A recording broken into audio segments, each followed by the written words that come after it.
Bengaluru cinema வரலாற்றில் ஒரு முக்கிய சகாப்தத்தின் முடிவு நிகழ்ந்துவிட்டது. லால் பாக் அருகில் சித்தாபுரா சாலையில் அமைந்த புகழ்பெற்ற ஊர்வசி திரையரங்கம் பிப்ரவரி 2026 இல் மூடப்படவுள்ளது. 1970 சித்தாபுரா சாலையில் கட்டப்பட்டு ஊர்வசி திரையரங்கம் 1100 இருக்கைகளுடன் பெங்களூரின் கலாச்சார பரிணாம வளர்ச்சியின் மிக முக்கிய பகுதியாக திகழ்ந்தது. கன்னட மற்றும் தமிழ் சினிமா கலாச்சாரத்தில் நீண்ட காலமாக முக்கிய பங்கு வகித்து வந்தது.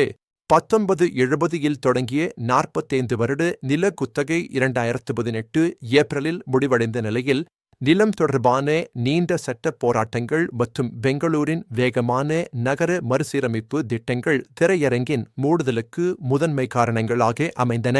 காவேரி திரையரங்கு இடிப்புக்குப் பிறகு உயர்நீதிமன்றம் பிப்ரவரி 15, 2026 நிலத்தை முழுமையாக ஒப்படைக்க உத்தரவிட்டது. இது ஒற்றை திரையரங்குகளின் எதிர்காலம் குறித்து பெங்களூரு சினிமா வாசிகளிடையே பெரும் கவலைகளை எழுப்புகிறது.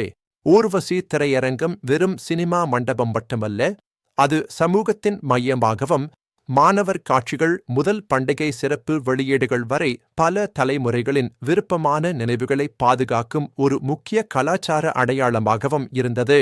அதன் விசாலமான உட்புறங்கள், சமீபத்தில் நவீனப்படுத்தப்பட்ட 4K டிஜிட்டல் திரை மற்றும் உயர்தர டிசிடேஸ் ஒலி அமைப்பு பார்வையாளர்களுக்கு ஒரு அற்புதமான முழுமையான அனுபவத்தை வழங்கின.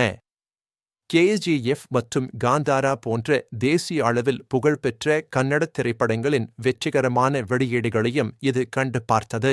ஊர்வசி திரையரங்கின் மூடல் பெங்களூரு வாசிகளுக்கு ஒரு சமூக மையமாகவும், பல தலைமுறைகளின் கூட்டு கலாச்சார நினைவுகளின் மதிப்புள்ள களஞ்சியமாகவும் அதன் நீண்டகால பங்கை நினைவூட்டி, அனைவருக்கும் ஆழமான இயக்கத்தை தூண்டுகிறது.